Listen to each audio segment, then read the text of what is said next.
നമസ്കാരം. പത്മജ വേണുഗോപാലിനെ ബി.ജെ.പിയിൽ എത്തിക്കാൻ ചരട് വലിച്ചത് മുൻ ഡി.ജി.പി ലോക്നാഥ് ബെഹ്റയാണെന്നാണ് കോൺഗ്രസ് നേതാവ് കെ മുരളീധരൻ പറയുന്നത്.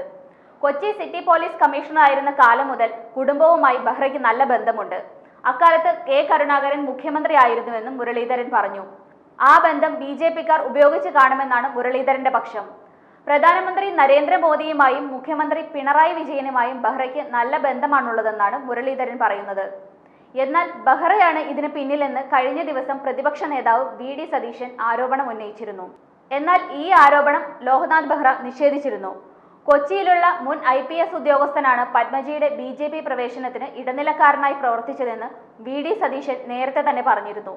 എന്നാൽ ഇതെല്ലാം അടിസ്ഥാനരഹിതമായ ആരോപണങ്ങളാണെന്നും തനിക്ക് ഇക്കാര്യത്തിൽ ഒന്നും പറയാനില്ലെന്നുമാണ് ബെഹ്റയുടെ പക്ഷം.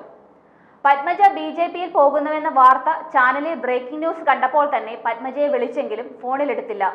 അപ്പോൾ തന്നെ തനിക്ക് സംശയം തോന്നിയിരുന്നു. അതിനുശേഷം ബി.ജെ.പിയിലേക്ക് പോകുന്നില്ല എന്ന ഫേസ്ബുക്ക് പോസ്റ്റ് കണ്ടപ്പോഴും പത്മജയെ വിളിച്ചു. അപ്പോഴും കിട്ടിയില്ല. പിന്നീട് സംശയിച്ചതുപോലെ തന്നെ സംഭവിച്ചെന്നും മുരളീധരൻ വിശദീകരിച്ചു. നേമത്ത് സിറ്റിംഗ് സീറ്റ് നഷ്ടപ്പെട്ടത് മുതൽ ബി.ജെ.പിക്ക് തന്നോട് പകയാണ്.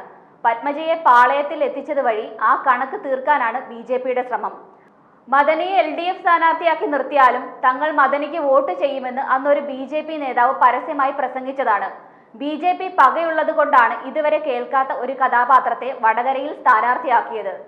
അതേസമയം തൃശൂരിൽ പത്മജ പ്രചരണത്തിനിറങ്ങിയാൽ കോൺഗ്രസിന്റെ ജോലി എളുപ്പമാകുമെന്നുമൊക്കെയാണ് കെ മുരളീധരൻ ഒരു ചാനലിന് നൽകിയ അഭിമുഖത്തിൽ വ്യക്തമാക്കിയത്.